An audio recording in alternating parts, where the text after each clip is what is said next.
주를 기다리는 모든 자들에게라는 제목 가지고 함께 하나님의 말씀을 나누고자 합니다. 사랑하는 우리 교회는 매달 첫째 주, 매월 첫째 주에 복음의 메시지를 전하고 있습니다. 목회를 처음 시작할 때 내가 담임 목사가 되면 성도들에게 꼭 복음의 메시지를 전해줘야 되겠다. 한 달에 한 번은, 물론 모든 메시지가 다 복음의 메시지지만 아, 성도들에게 우리에게 생명을 주신 분, 우리가 어떻게 이 자리에 있게 됐는지에 대한 것들을 한 달에 한 번 정도는 매달마다 상기시켜 주는 게 좋겠다라는 마음 가지고 교회를 시작했었습니다. 그렇게 복음에 대한 메시지를 이렇게 쭉 전하다 보니 제 마음속에 성경이 세 가지의 이 복음의 내용을 이야기하고 있구나라는 것들 보게 되었어요. 물론 어떤 보는 기준에 따라서 뭐 영광의 복음, 뭐 화목의 복음 여러 가지도 있지만 크게 우리가 예수님께서 행하신 그 일들을 기준으로 봤을 때 십자가의 복음과 부활의 복음과 재림의 복음, 여러분과 함께 매달 첫 주마다 함께 나누고 있는 세 가지 복음의 주제가 바로 그것입니다. 복음이라고 하는 것은 기쁨의 소식이죠. 그런 죄와 죽음이라고 하는 운명을 피할 수 없는 인생들에게 생명의 길이 주어졌다라고 하는 소식이 바로 복음입니다. 여러분, 우리가 늙어가고 있다라고 하는 것이 우리가 주는 메시지가 있잖아요. 그렇죠. 가끔씩 여러분들이 거울을 보면 여러분들의 얼굴 보고 내가 벌써 이렇게 놀랄 때 있지 않습니까? 주름이 이렇게 있고 그러면 놀랄 때가 있지 않나요? 가끔씩 어렸을 때 사진을 딱 보면 또 놀라지 않습니까? 이 누구지? 이라고 하는. 그래서 여러분, 어플에다가 보니까 이 나이 드신 분들이 그 어렸을 때 그 사진 자꾸 올리더라고요. 피부 깨끗하게 만들어가지고 자기 아바타를 이렇게 잡고 이렇게 게시를 해놓는데, 그런 심리도 보면 그 젊음에 대한, 건강했을 때에 대한 그 아름다움에 대한 미련, 추억 때문이 아닐까라는 생각이 들어요. 여러분, 우리가 늙어가고 있다, 병든다, 이 말은요, 우리가 죽어가고 있다는 이야기입니다. 특별히 여러분, 질병은요, 죽음의 간접적인 신호이고 메시지입니다. 너는 죽음을 이길 수 없다. 여러분, 우리가 인생 살아갈 때 질병 한 번도 걸리지 않은 것이 좋은 것 같지만, 한편으로 보면 여러분, 메시지를 듣지 못한다라고 하는 것에 있어서는 썩 그렇게 좋은 일만은 아닙니다. 나는 죽을 때까지 감기 한 번 걸려본 적이 없다, 병원에 한 번도 간 적이 없다, 좋은 일이죠. 근데 여러분, 우리 몸이 약해지고 질병이 찾아올 때 그 질병이 우리에게 주는 메시지라는 것이 있습니다. 그 메시지 중에 하나가요, 너는 죽어간다, 너는 질병에, 죽음에 약하다, 그리고 그 질병이 네 몸에 찾아왔을 때 너는 누구보다도 간절히 생명을 갈구한다. 여러분, 제 말이 틀렸습니까? 아프시면 어디 갑니까? 일하러 가십니까? 아프시면 여러분 일하러 가시나요? 그럼 병원을 다 가죠. 병원을 왜 가시는 거죠? 몸에 이 질병이 너 살아야 된다라고 하는 이 강력한, 거부할 수 없는 세상에서 가장 소중한, 그래서 여러분, 질병이 생기게 되면 사람이 내 스스로에게 어떤 교훈을 주게 되냐면 생명보다 소중한 건 없구나. 그래서 여러분, 정말 돈을 엄청나게 벌어도 내 질병을 치유하는 돈을 다 씁니다. 그렇죠. 그런 질병들이 우리에게 주는 교훈과 메시지가 그것이거든요. 너는 너의 의지와 또 너의 어떤 발행과 관계없이 생명을 가장 소중하게 여기는 자다. 너에게 가장 생명이 소중하다라는 것이거든요. 근데 우리가 질병과 죽음이 찾아오면 알듯이 내 의지와 내 뜻대로 생명을 연장시키거나 그 생명, 죽음의 문제를 해결할 수 있는 힘이 없다라는 게 문제예요.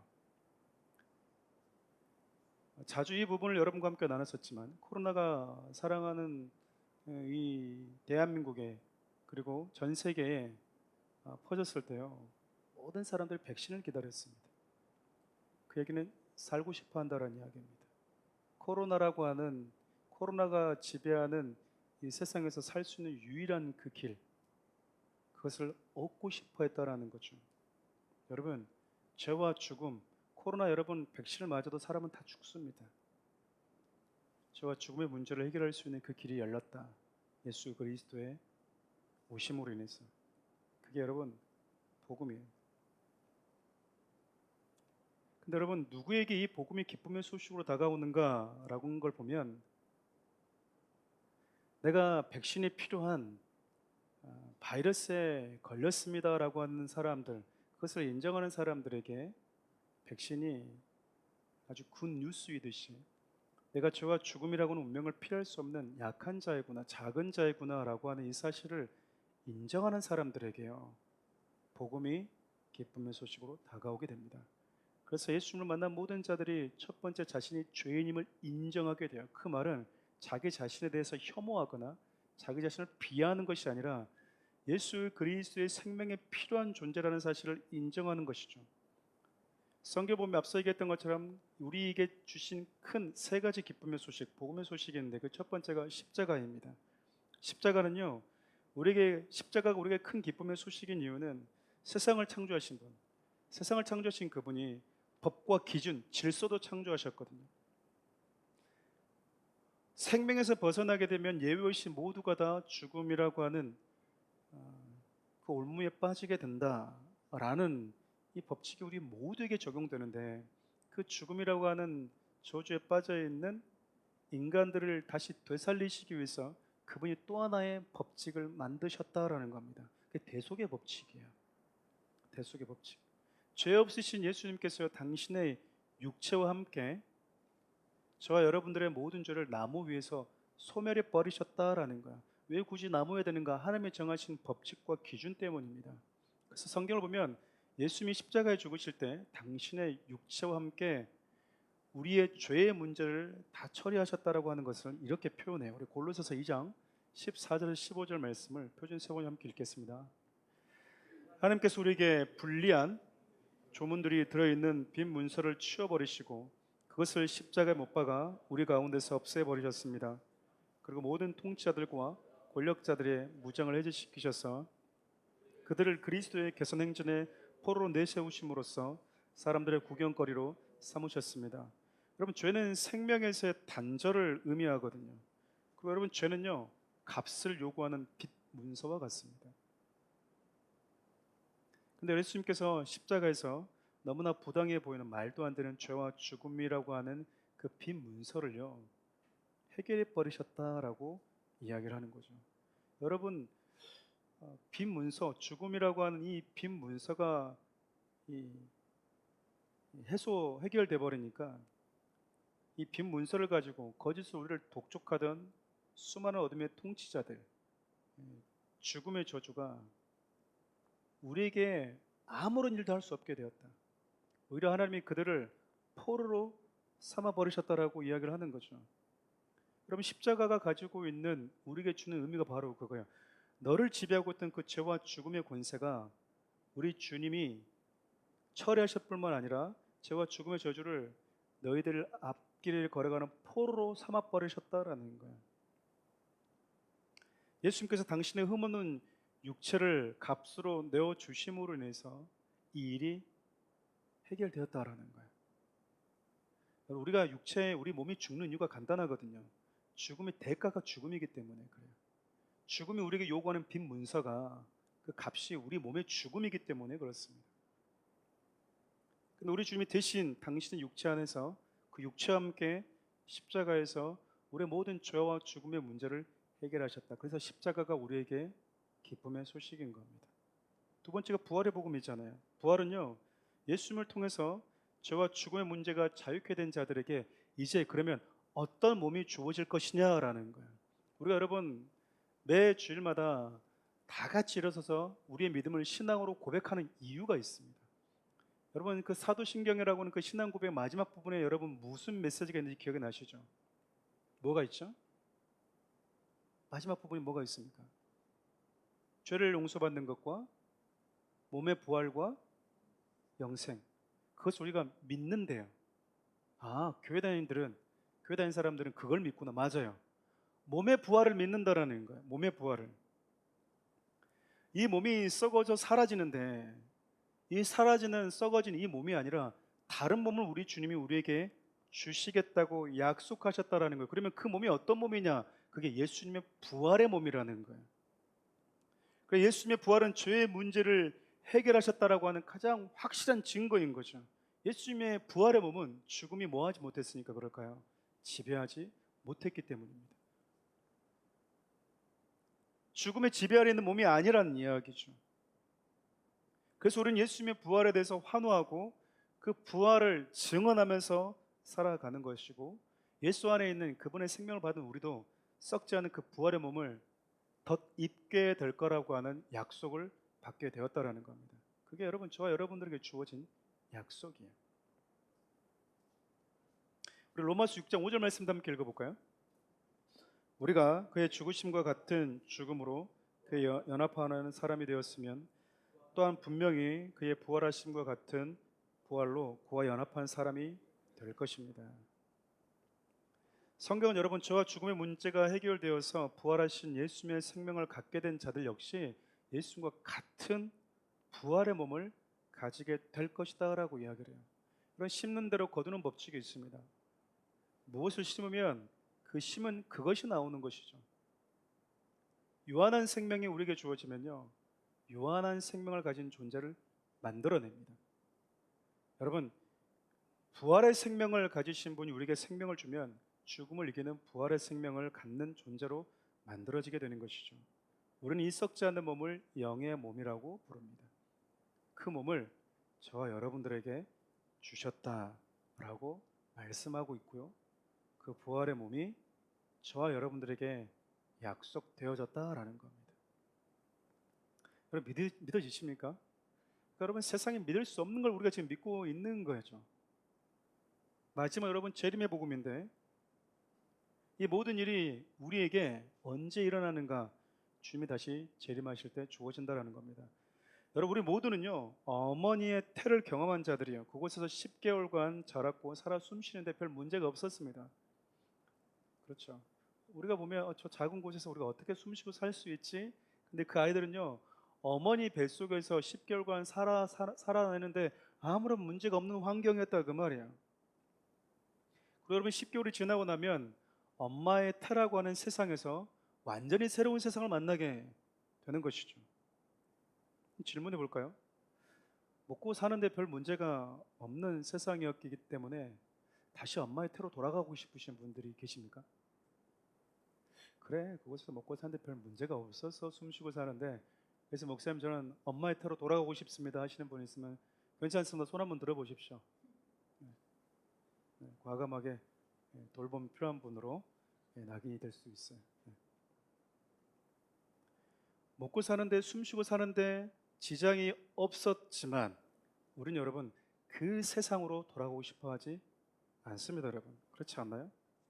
왜냐면 우리는 더 나은 세상을 봐버린 자들이잖아요. 그러기에 여러분, 이전에 어머니 태, 어머니 품으로, 어머니 모태로 돌아오고 싶어 하지 않는 것이요. 여러분, 부활의 생명을 가진 자들은요, 예수님께서 다시 오시는 그날 완전히 새로운 세상을 만나게 되는 거예요. 여러분, 이 모든 역사가 예수님 다시 오실 때 일어납니다. 우리는 이것을 재림의 복음이라고 불러요.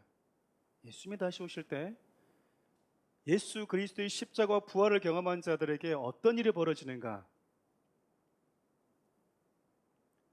그 소식을 성경은 재림의 복음이라고 이야기를 해요. 오늘 여러분과 함께 이 재림의 복음에 대해서 살펴보려고 합니다. 그리고 이날을 기다리는 성로된 저와 여러분들의 자세는 어떠해야 되는지도 생각해 보려고 그래요. 그에 앞서서 한 가지를 좀 정리하고 갔으면 좋겠는데요, 성경은 예수님과 저와 여러분과의 관계를 아주 다양한 신분으로, 관계로 또 표현하고 있다라는 거야. 어쨌든 백성, 뭐 기억나는 거 있으십니까?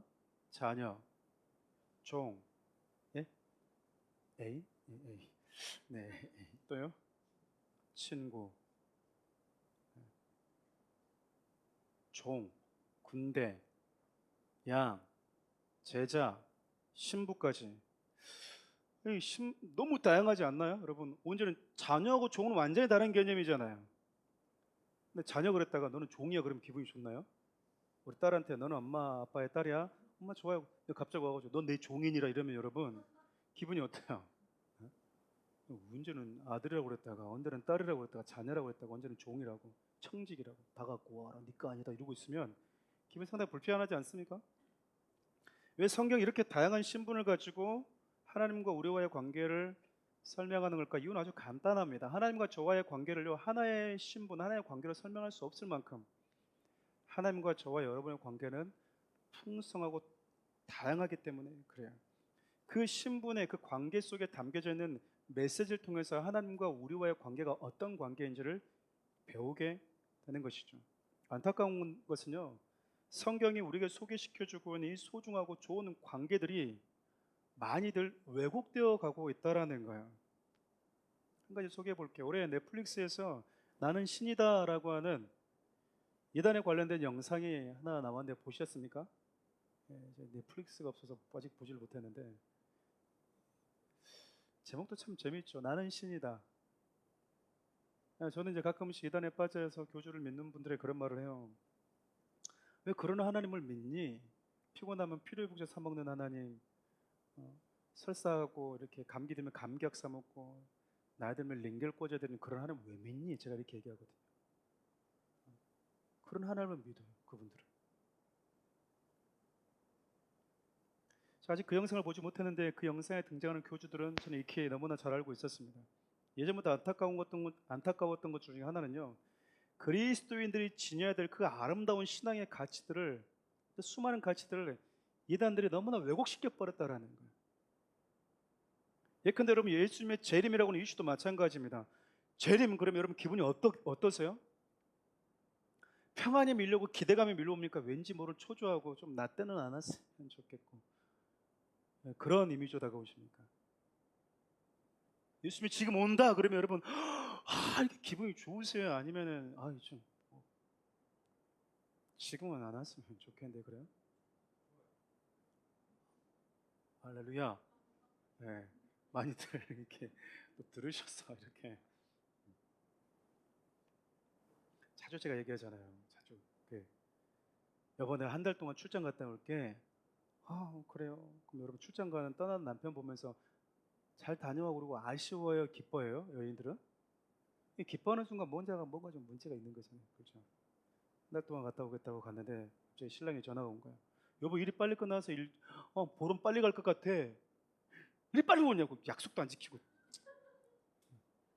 더 늦게 오라고. 뭐 약속을 지켜. 당시 약속 잘 지킨다면서. 뭐 우리 보통 그러잖아요. 왜 이렇게 빨리 오냐고. 또 반대로 여보 한 달 만에 가려고 그랬는데 일이 좀 늦어져서 한 일주일 더 있다 봐라. 천천히 빨리 오려고 하지 말라고. 우리 이런 분들도 계시나요? 여러분 우리 신앙이 어떤지를 보려면, 내가 예수님 얼마나 기다리고 있는지를 보려면 주님이 지금 내 마음속에 나 지금 가도 되니? 라고 물을 때로 마음이 어떤지 한번 봐보세요. 정직하게. 이단들이 여러분 예수님의 재림을 어떻게 만들어놨냐면 두렵고 초조한 것으로 만들어놔 버렸어요. 별로 즐겨 듣고 싶어 하지 않는 것, 그나마 있으면 환란이 오기 전에 휴거돼가지고 나는 그거 안 보고 얼른 그냥 하나님의 나라에 갔으면 하는 그런 소망만 갖게 만드는. 여러분 예수님의 재림은 분명히 이전과 다른 세상의 시작을 알리는 시간인 것은 분명해요. 근데 여러분 결코 무섭거나 공포스러운 것이 아니에요. 여러분 아이의 엄마 태에서 아이가 나오는 시기가 점점 가까우면요, 그 아이를 낳아본 적이 없는 엄마는 나름대로 초조하고 근심이 있긴 해요. 근데 여러분 뭐가 있죠? 그 마음속에 그 근심은 두려움이 아니에요. 그 시간은요, 새로운 친구와 만나는 벅찬 감격의 시간인 거죠. 기다립니다. 여러분 즉 예수님이 우리를 찾아오신 시간은 우리 모두에게 이전과 비교할 수 없는 새로운 세상, 새로운 삶의 시작을 알리는 최고로 좋은 시간이에요. 믿어지시나요? 여러분 저도 이걸 몰랐을 때는 예수님이 저 살아있을 때는 좀 안 왔으면 하는 마음이, 여러분 저라고 안 들었겠습니까? 근데 여러분 이단들은요, 자기 교주인 자기에게 와야지 구원을 얻을 수 있다라고 하는 논리를 가지고 재림이라고 하는 이슈를 악용했어요. 듣는 이들에게 공포감을 심어줬죠.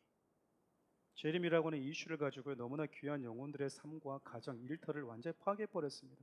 그리고 그것을 가지고 자기의 탐욕을 채우는 수단과 도구로 삼아버렸어요. 안타깝죠. 이단들이 왜곡시켜 놔버린 성경의 중요한 이슈 중에 하나예요. 그뿐 아니죠, 여러분. 이단들이 왜곡시켜버린 그리스도인들이 갖춰야 될 아름다운 신앙의 이슈 또 하나가 있는데, 이게 바로 예수님의 재림을 기다리는 성도들이 거룩한 신분이에요. 여러분, 성경은 성도를 향해서 신부다라고 이야기를 합니다.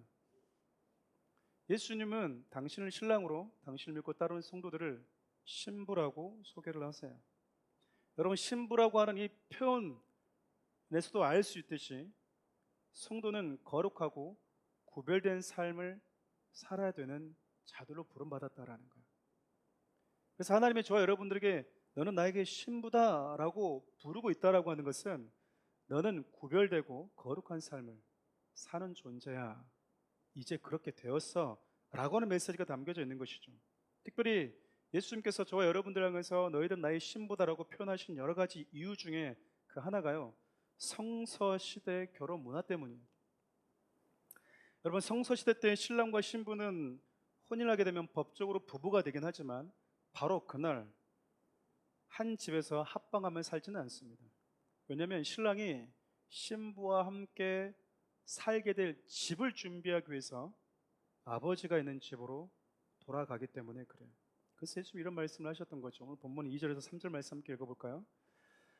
내 아버지 집에 거할 곳이 많도다.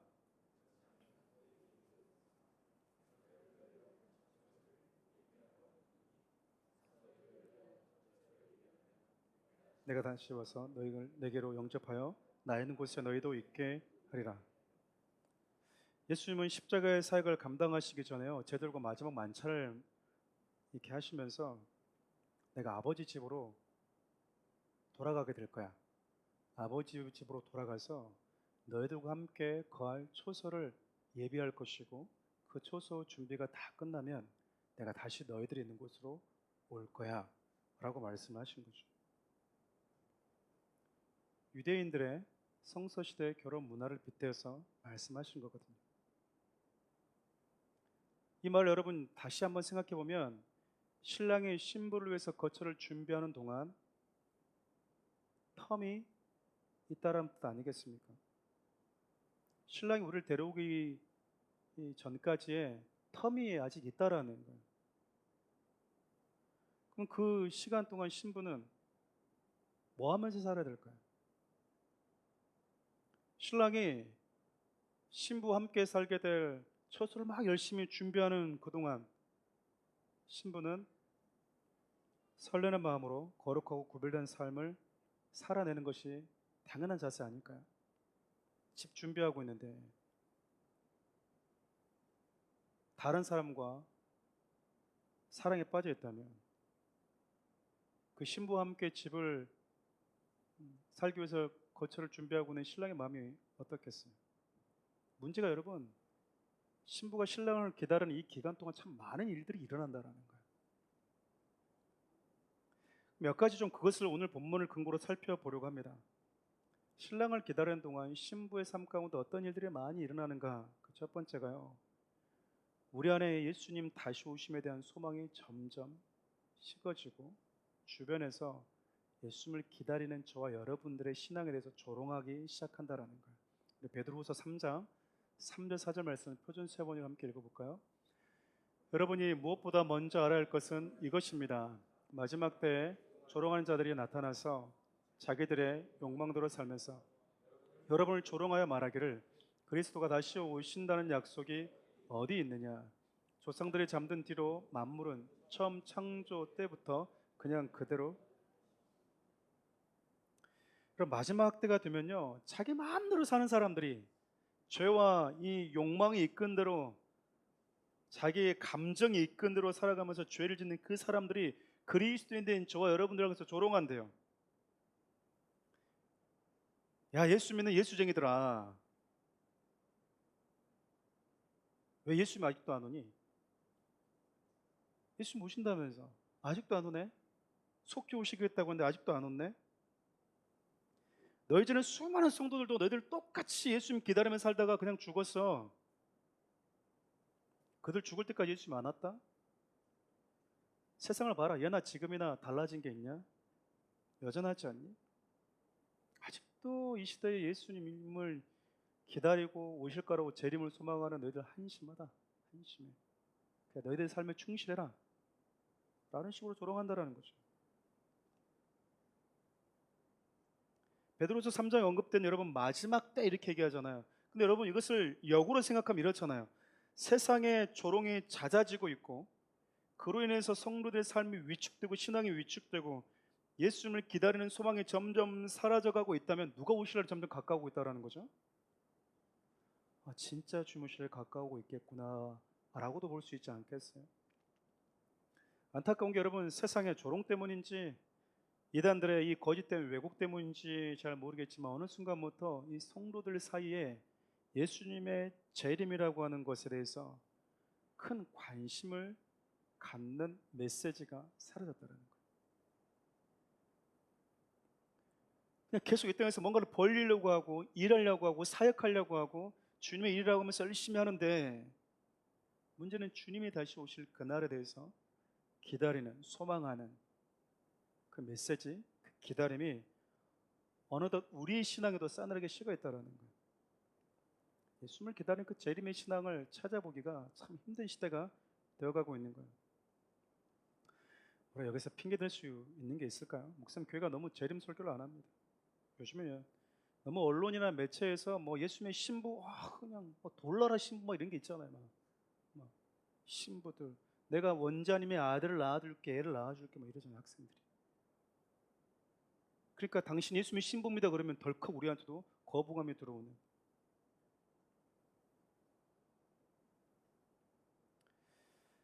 여러분 저는 거짓된 유혹 때문에 상처를 받았다고 해서 예수님의 재림이라고 하는 당신 예수님의 신부라고 하는 이 거룩한 신분을 오해하거나 버리지 않았으면 좋겠어요. 저는 여러분들이 이곳저곳에서 받은 크고 작은 상처들, 그 상처의 말과 표현들, 그리고 그 어떤 이슈가 트라우마가 되어서 그것이 여러분들이 지켜야 될, 가져야 될 거룩한 신앙의 가치들까지 버리는 일이 없었으면 좋겠어요. 목회자가 변질된 것을 보았다고 해서 목회자를 다 버릴 수는 있겠습니까? 내가 헌금에 대한 이슈에 상처를 받았다고 해서 물질에 대한 메시지를 전하지 않을 수 있을까요? 내가 교회 봉사를 하면서 상처를 받았다고 해서 그럼 교회 봉사는 다 버려야 되는 걸까요? 내가 누군가를 양육하면서 상처받았다고 해서 양육은 다 포기해야 되는 걸까요? 그렇지 않잖아요. 그것들이 여러분 우리 안에 트라우마로 하나씩 하나씩 남게 되면요, 나 그런 교회는 혹은 교회를 가더라도 그런 곳은 참여 안 할 거라고 마음을 탁탁 닫게 돼버려요. 그럼 여러분 우리 안에 신앙의 성장도 함께 멈추게 되는 것이죠. 여러분 우리가 기다리는 재림의 때가 가까울수록 교회와 성도를 향한 세상의 조롱은 커져 간다고 합니다. 그래도 여러분 예수님을 기다리는 그 신앙이 사라지지 않았으면 좋겠어요. 그 신앙이 여러분 마음 가운데 깊이 새겨졌으면 좋겠습니다. 앞서 언급했던 것처럼 우리가 예수님의 재림을 기다리고 있지 않다면 우리를 위해서 아버지 집에 가서 저 여러분과 함께 거할 처소를 준비하는 우리 주의 마음이 얼마나 괴롭겠습니까? 어쩌면 우리 주님의 이 수고가 가장 보람되게 만드는 일은요, 저 여러분들이 매일같이 이제나 저제나 우리 주님이 오시지 않을까. 손아 목사님이 자주 불렀던 찬양 있지 않습니까? 먼 하늘 이상한 구름만 떠도 행여나 내 주님 오시는가 해. 내 일상이 조금만 변해도 주님 오실 징조인가? 누가 이런 표현을 할 수 있죠? 기다리는 자에게. 기다리는 자에게. 하늘이 왜 이러지? 그러면 주님 오시려나? 노래는 뭐 하죠? 복권 사러 가야 되겠네? 복권 사러 가야 되겠네. 이상한 꿈 꾸고 무슨 일 징조만 보면 좋은 징조네? 복권 사야지. 근데 어떤 사람은 주님이 오시나? 라고 생각한다라는 거예요. 우리 데살로니가전서 4장 14절 함께 읽어볼까요? 우리가 예수께서 죽으셨다가 다시 살아나심을 믿을진대 이와 같이 예수 안에서 자는 자들도 하나님의 구와 함께 데리고 오시리라. 사랑하는 우리 성도 여러분, 예수님 반드시 오십니다. 네, 믿으십니까? 여러분 그분이 오시는 그날은요, 저와 여러분들에게 완전히 새로운 생명, 완전히 새로운 세상이 열리는 날이에요. 성도는 이 약속을 받은 자들이고 이 날을 기다리는 자들입니다. 여러분, 근데 예수님이 왜 이 말을 하셨는지 아시겠어요? 예수님이 제자들에게 성만찬하시면서, 마지막 최후의 만찬하시면서 내가 아버지 집으로 갈 거야, 그곳에 가서 내가 너와 함께 할 초소를 준비하고 다시 돌아올게 라는 말씀을 어떤 상황에서 하셨는지 아십니까? 우리 1절 말씀 함께 읽어볼까요? 너희는 마음에 근심하지 말라. 하나님을 믿으니 또 나를 믿어라. 여러분, 저 말씀하신 다음에 예수님이 지금 이 말씀하셨거든요. 그러니까 14장 1절인데 13장의 상황을 보면 예수님이 왜 이 말씀하셨는지를 알 수 있어요. 예수님께서 여러분 십자가에 못 박히시기 전에 제자들과 마지막 만찬하십니다. 그리고 제자들의 발을 일일이 다 씻겨주세요. 그리고 빵을 떼어서 또 잔을 나눠주십니다. 그때 여러분, 예수님이 그 6월절 마지막 만찬을 이렇게 지내시면서 제자들에게 폭탄 발언을 해버린 거예요. 너희 중에 한 사람이 나를 팔 것이다. 이것도 폭탄 발언이었죠. 근데요, 인자는 십자가에 못 박히게 될 것인데 너희들 모두가 다 나를 떠날 것이다. 나를 다 버리게 될 것이다. 그리고 말씀하시는 거예요. 예수님 어디로 가신대요. 예수님 자꾸 어디를 가신대요. 베드로가 난 죽기까지 예수님 따르겠습니다, 어딜 가든지 따라가겠습니다, 그러니까 예수님 또 뭐라고 하시죠? 내가 다 굴기 전에 3번 나를 부인할 것이다. 싸늘한 대답만 하십니다. 한순간 여러분, 화기했던 식사 자리가요, 긴장감이 맴도는 이 분위기로 확 바뀌어버렸어요. 여러분, 12제자는 3년 넘게 예수님을 따라다녔거든요. 예수님 따라다니면서 하나님의 나라에 대한 꿈과 소망을 품게 됐어요. 예수님 따라다니면서 하나님의 나라에 대한 꿈을 이루게 됐다니까요. 그 꿈을 꾸게 됐어요. 그리고 여러분, 주여 우리를 구원하소서라고 하는 이 호산나를 외치는 백성들의 환호를 받으면서 이 제자들이 예수님과 함께 거대한 포부를 안고 이스라엘의 중심지인 예루살렘으로 지금 들어왔어요. 예수님이 왕이 되면 나도 그 옆에 자리에서 한 자리 차지할 수도 있지 않을까라고 하는 그 내심 기대감을 가지고 들어왔다, 그 말입니다. 지금 여기까지 온 거예요. 지금 예수님을 따라서 3년 반 넘게 수고하고 고생하면서 이제 예수님이 큰 권능과 능력을 가지고 애굽에서 이스라엘을 건져냈고 바벨론 포로에서 당신의 백성들을 꺼내냈듯이 이제 로마의 압제에서 이스라엘을 해방시켜주면 되는 거예요. 예수님이 여러분 그럴 만한 충분한 능력과 권능이 있다고 하는 것은 이미 3년간의 사역을 통해서 검증됐거든요. 그렇게 제자들이요, 예수님 따라오면서 하나님의 나라가 그렇게 이루어지고 회복될 거라고 굳게 믿었어요. 근데 예수님이 다른 말씀하시는 거예요. 예수님이 다른 계획, 다른 나라, 다른 회복을 말씀하고 있는 거예요. 백성들은 호산나 하면서 열광하고 있거든요. 제자들도 예수님과 함께 새로운 왕의 등극을 이렇게 모시고 가면서 어깨가 막 힘이 막 뽕이 막 이렇게 들어가고 있잖아요. 지금요, 목이 힘이 들어가고 있다고요. 줄 잘 섰다. 정말 줄 잘 섰다. 요한한테 줄 섰다가는 큰일 날 뻔했어. 죽었는데 진짜 예수님한테 줄 서기를 잘했어. 그리고 여러분, 지금 예수님 따라오고 있는데 예수님이 왕위에 앉기만 하면 되는데 예수님 마지막 식탁을 먹으면서 내가 십자가에서 죽을 것이다, 왕이 되셔야 될 분이 죽는다라는 거죠. 그리고 내가 다시 부활할 것이다. 그리고 여기서 예수님이 제자들에게 다 말을 해버리는 거예요. 십자가에 죽으시기 전에 우리 주님이 무슨 일을 하실 건지, 내가 곧 죽을 것이고 3일 뒤에 다시 부활할 것이고 내가 너희들을 위해서 함께 살게 될 처소를 준비하러 갔다가 다시 오실 거야. 십자가와 부활과 재림을 함께 언급하고 있는 거예요. 여러분, 지금 제대로 예수님의 말을 다 이해했을까요? 못했을까요? 이해를 못하고 있습니다. 근데 여러분, 다 이해하지 못해도 제자들이 아는 건 분명해요. 뭐죠? 지금 예수님이 하신 말씀이 다 이해는 안 되는데 뭔지를 모르겠지만 지금 예수님이 생각에 지금 나의 기대와는 다르다라는 거예요. 내가 지금 생각했던 것과는 지금 다른 말을 하고 있다라고 하는 것만은 분명해 보여요. 그러니까 여러분, 예수님이 십자가 죽으시면 왜? 왕이? 부활해? 부활을 한 번도 경험해 본 적이 없는데 부활이 뭐야? 예수님이 우리의 처소를 준비하러 갔다가 다시 온다고? 이 말이 뭔 뜻인지는 잘 모르는 거예요. 그런데 확실한 건 뭐가 좀 잘못됐구나. 내가 기대했던 것과는 좀 다르구나. 이 말씀 이렇게 해석할 수 있지 않겠어요? 우리가 예수님을 믿고 따르면서 저마다의 꿈과 계획이 있어요. 가끔씩 또 보면 이게 내 사역인지 하나님의 사역인지 헷갈릴 정도로 그냥 내가 주도적으로 사역을 하면 하나님 이름으로 하고 사역하고 있다라고 하는 것을 지지해 줘야 되는 정도로. 여러분 예수 믿고 따르면서요.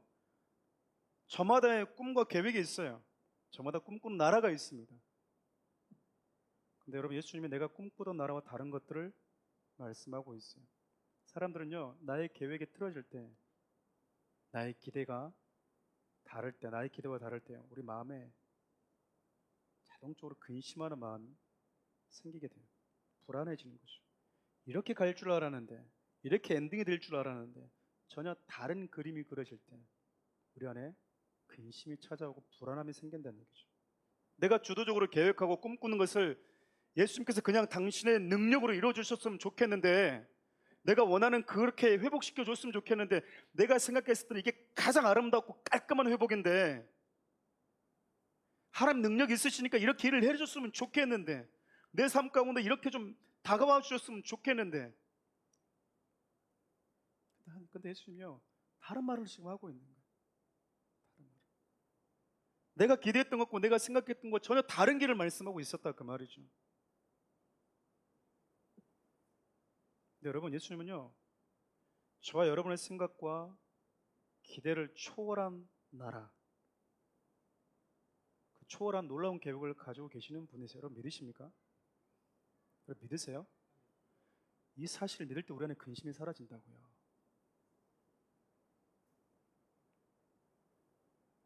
내가 생각하는 것보다 예수님의 계획이 못나 보인다면 마음껏 근심하십시오. 내가 생각했던 계획보다 우리 주님의 계획이 못하다고 생각하시면 근심하라 그 말이에요. 내가 꿈꾸던 나라와 내가 꿈꾸던 세상이 우리 주님이 주시고자 하는 세상보다도 못하다고 생각되면 근심하라 그 말이에요. 지금 주님이 그렇게 말씀하는 거 아니겠습니까? 내가 생각하는 것보다 비교할 수 없을 만큼 그분이 더 좋은 것을 계획하고 계신다면 더 큰 기대와 소망으로 가득 차야 되는 거 아닐까요? 예수님께서 저와 여러분들을 위해서 준비하고 계신 나라가 우리의 상상을 뛰어넘는다라고 하는 그 사실을 알게 될 때 우리 마음에 비로소 내 기대와 내 생각과 내 계획과 다르더라도 그 불안함과 근심이 사라지고 주님이 다시 오실 그날이 속히 오실 그날이 기다려진다 그 말이에요.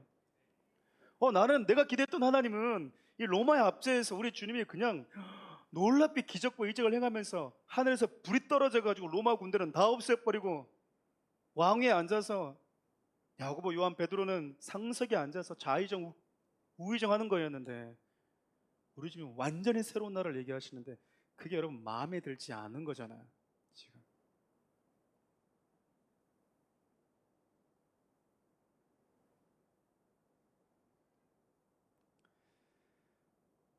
말씀을 정리하려고 합니다. 세상이 너무 좋아서인지 어느덧 세상 성도들이요 교회가 예수님을 기다리지 않는 기이한 현상이 생겨나게 된 것 같아요. 예수님의 신부라고 하는 거룩한 신분을 가지고 살아가는 성도들조차도 예수님이 어느덧 불청객이 되어버렸어요. 성도들에게 별로 부족한 게 없어진 것 같습니다. 여러분 부족한 게 있으십니까? 살아가면서 하루 세끼 못 드시는 분들이 계세요? 예수님이 다시 온다고 해도 지금 내가 사는 이 세상보다 더 좋을 수 있을까? 그분이 다시 온다고 해서 아무리 뭔가를 준비한다고 해서 그 초소가 지금 내가 사는 강남의 그 대형 아파트보다도 더 편하고 안락할 수 있을까? 그분이 지금 오신다고 해도 내가 계획하고 꿈꾸는 그 미래보다도 더 좋을 수 있을까?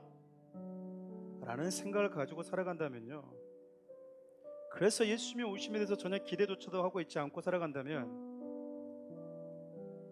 어쩌면 그것은 예수님께서 준비하고 계신 나라와 초소가 이 땅보다도 못하다라고 하는 불신이자 불신앙인 거예요. 여러분 가슴에 손을 얹고 한번 생각해 보십시오. 내가 왜 예수님의 재림을 다시 오심에 대해서 기대하고 있지 않지? 너무 편안해요. 부족한 게 없다고 생각하는 거예요. 여기가 충분히 좋사오니, 당신이 오지 않아도 사는데 별 문제가 없사오니 기대를 안 하는 거죠. 생각해 보십시오, 여러분. 내가 타고 다니는 차보다, 내가 타고 다니는 그 좋은 비행기보다도 우리 주님이 더 좋고 안락한 곳 줄 수 있을 거라고 생각하세요?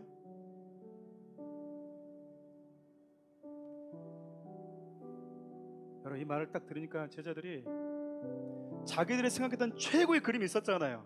가장 최고의 계획과 가장 좋은 게 있었는데 예수님이 다른 말씀하실 때 제자들 마음에 그래서 근심이 생겼던 거예요. 그때 예수님이요 이렇게 말을 해요. 두려워하지 마라, 근심하지 마라. 너희들 하나님 믿지? 그렇지? 하나님이 선하신 분임을 믿지? 너희들 가장 사랑해서 독생자까지 내어주신 분임을 믿지? 그리고 나를 믿지? 내가 너희들이 꿈꾸는 그 나라보다도 비교할 수 없는 나라를 줄 거야. 너희들이 생각하는 것과 차원이 다른 생명을 줄 거고 차원이 다른 초소를 줄 거야. 이 약속을 하고 있는, 지금 네 앞에서 이 말을 하고 있는 나를 믿을 수 있겠니? 나를 믿을 수 있겠니? 나를 3년 반 동안 모든 것을 뒤로하고 주님만 따라왔던 너희들, 가족도 뒤로하고 내가 하고 싶은 것도 뒤로하고 주님이 그걸 원하시면 모든 거 다 버리면서 내 직업까지 다 포기하면서 주님 따라왔는데, 그래서 너희들이 나와 함께 사역하면서 꿈꿨던 그 나라가, 그 미래가 내가 지금 너와 너에게 지금 말하는 것과 다르다고 해서 두려워하지 말라는 거야. 나를 믿는다면 너희들 생각하는 그 아름다운 것보다도 더 좋은 걸 나는 지금 꿈꾸고 있단다라고 말씀하고 있는 것이죠. 가끔 예수님께서 주시겠다고 하는 것이 내 기대와 다를 때 우리 안에 기대감이 사라지기도 하고요, 마음에 서운할 때도 있어요. 난 이걸 줬으면 좋겠는데, 난 이런 식으로 하나님 해줬으면 좋겠는데, 예수님이 더 좋은 거 주겠다고 그러면 잘 안 믿어지는 거죠. 내가 꿈꾸던 것과 다른 상황이 주어지게 된다면 마음이 어려워지기도 하는 거죠. 그러나 여러분, 제자들에게 말씀하신 우리 예수님 말씀처럼 그분을 끝까지 신뢰할 때 우리 마음에 두려움이 사라지고요, 근심이 사라지는 거예요. 내가 기대하는 건 여기까지였는데 그 이상이 있다고? 나는 내 머리로 생각했던 건 최고가 여기였었는데 그 최고와 비교할 수 없는 또 다른 최고가 있다고? 여러분, 엄마의 태도요 하나님이 만드신 세상입니다. 믿으십니까? 근데 저와 여러분들의 발을 딛고 살아가는 이 세상도 하나님이 창조한 세상이에요. 믿으십니까?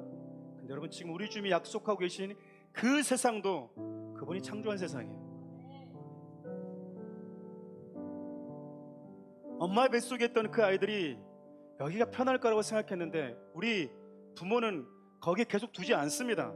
10개월 되면 여러분 나오지 않으려고 하는 애를 그냥 끄집어내요. 나오고 나서 아이들이 왜 나를 빼냈냐고, 여러분 엄마 아빠한테 화내는 아이들 봤어요? 낳아줘서 감사합니다. 나를 꺼내줘서 감사합니다. 엄마의 뱃속과는 상상할 수 없는 것들이 보이는 거고, 엄마의 뱃속에는 볼 수 없는 수많은 하나님이 창조하신 그 놀라운 세계를 본 거예요 지금.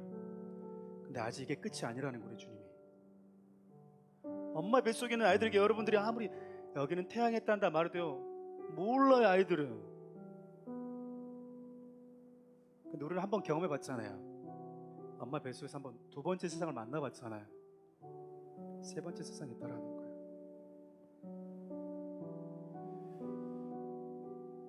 가족이 생기고 사랑하는 사람들이 생기고 자녀들이 생기다 보니까요 건강하고 싶고 오래 함께하고 싶다라는 마음이 생기더라고요.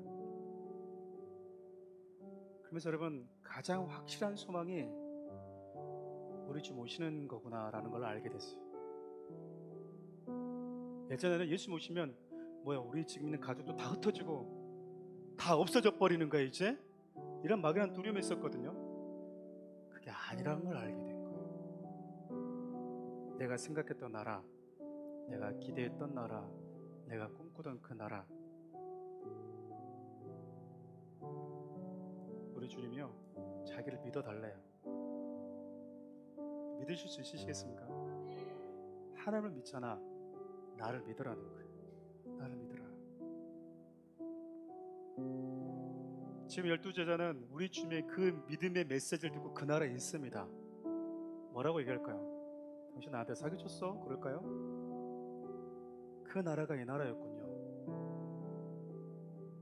결국 우리가 주님의 나라를 기다리지 않는 이유는, 주님을 기다리지 않는 이유는 내가 주도하는 세상, 내가 만들고 싶은 미래가 더 낫다고 생각하기 때문은 아닐까요?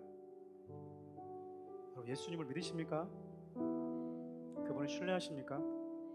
아파가지고 병들고 힘들면 에이 예수님도 왔으면 좋겠다. 여러분 그렇게 말하지 마십시오. 우리 좀 경멸히 여기는 겁니다. 차라리 예수님이 빨리 왔으면 좋겠다. 아니요. 기대와 소망하십시오.